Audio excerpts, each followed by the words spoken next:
আমরা আইনজীবীরা সমাজের অত্যন্ত সম্মানিত প্রতিনিধি হিসেবে বিবেচিত হওয়ার কথা। দুর্ভাগ্যজনকভাবে নানা কারণে আমাদের নিজেরাও অনেক ক্ষেত্রে আমরা দায়ী। আমরা আমাদের নিজেদের অনেক সময় সম্মান ধরে রাখতে পারছি না বলে অনেক ক্ষেত্রে আমাদের বিরুদ্ধে অভিযোগ আছে। বাংলাদেশ বার কাউন্সিলের এক্সিকিউটিভ কমিটির চেয়ারম্যান হিসেবে যে সমস্ত অভিযোগ প্রতিনিয়ত আইনজীবীদের সম্পর্কে পেয়ে থাকি সেগুলো রীতিমতো অ্যালার্মিং। আমরা যখন আমাদের নিজেদের সুরক্ষার জন্য আইনের জন্য দাবি করব, তখন একই সময় আইনজীবীরা তাদের নীতি নৈতিকতা, তাদের সততা, তাদের কর্মদক্ষতা, তাদের পেশা এবং পেশাদারিত্বের বিষয়ে সর্বাত্মক সহযোগিতা এবং সবচেয়ে বেশি মনোযোগী হবেন, এটা কিন্তু মানুষের প্রত্যাশিত। আপনারা লক্ষ্য করেছেন অতি সম্প্রতি দুটি ঘটনা, যে ঘটনার কারণে আজকে আমরা দুপুর 2টায় বাংলাদেশ বার কাউন্সিল জরুরি সভা আহ্বান করেছে। একটি হচ্ছে আপনারা লক্ষ্য করেছেন পটুয়াখালী একজন জজ অভিযোগ করেছেন যে সেখানে কর্মরত একজন পিপি তার বাসায় ঘুষ দেওয়ার চেষ্টা করেছেন এবং এটি সমস্ত মিডিয়াতে প্রকাশিত হয়েছে। বাংলাদেশ বার কাউন্সিলের বর্তমান সিস্টেমে কোনো আইনজীবীর বিরুদ্ধে কেউ অভিযোগ করলেই শুধুমাত্র বার কাউন্সিল সেটি বিবেচনায় নিতে পারে।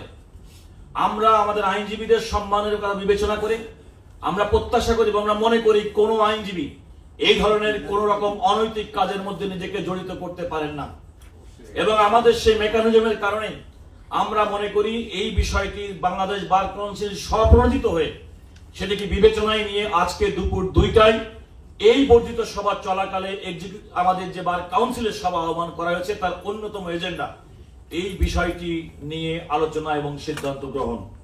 এখানে পটুয়াখালী বারের প্রেসিডেন্ট সেক্রেটারি আছেন, তারা তাদের বক্তব্যের মধ্যে এই বিষয়টি উল্লেখ করবেন।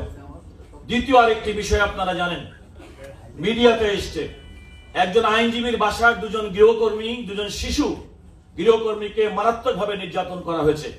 সেই আইনজীবীর বিরুদ্ধে শিশু নির্যাতনের জন্য মামলা হয়েছে। সমস্ত একটা মিডিয়ার ছবি, সব ভিডিও এবং সচিত্র প্রতিবেদন প্রকাশের পর থেকে সাধারণ মানুষ কিন্তু আইনজীবীদেরকে, ওই আইনজীবীর কারণে পুরো আইনজীবী সমাজ সম্পর্কে একটা নেগেটিভ, একটা নেতিবাচক চিত্র আমাদের সম্পর্কে তুলে ধরছে। বিজ্ঞ আইনজীবী বন্ধুগণ, আমরা প্রত্যেকেই সারা দেশের আইনজীবীদেরকে প্রতিনিধিত্ব করি। আমি আপনাদেরকে সুস্পষ্ট ভাষায় বলতে চাই, কোন আইনজীবী আমাদের পেশার প্রতি আমাদের স্বজাতীয় ব্যক্তির বিচার করা কিন্তু অত্যন্ত কঠিন, কিন্তু মনে রাখতে হবে যে ব্যক্তিটা কোন আইনজীবীর বিরুদ্ধে অভিযোগ করেন এবং অভিযোগ যদি সত্য প্রমাণিত হয়, এই জায়গায় দাঁড়িয়েও কিন্তু বিচারকের আসনে বসে তার কিন্তু বিচার পাওয়ার অধিকারটি রয়েছে।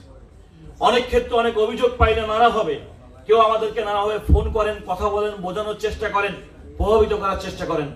আমি আপনাদেরকে সুস্পষ্ট ভাষায় বলতে পারি, আমি নিজে ব্যক্তিগতভাবে অত্যন্ত সৎ জীবনযাপন করি। আমি মনে করি আমি অত্যন্ত সৎ পেশাদার একজন ব্যক্তি। আমি মনে করি আমার পেশাদারিত্বের কারণে আমার প্রত্যেকটি আইনজীবী সমাজ একইভাবে সৎ এবং পেশাদারিত্বের সঙ্গে তাদের দায়িত্ব পালন করবে, যেহেতু করবে। সুতরাং এই ধরনের বিষয় যখন আসবে আমরা কিন্তু সেটাকে সর্বোচ্চ গুরুত্ব দিয়ে এই বার কাউন্সিল গ্রহণ করবে।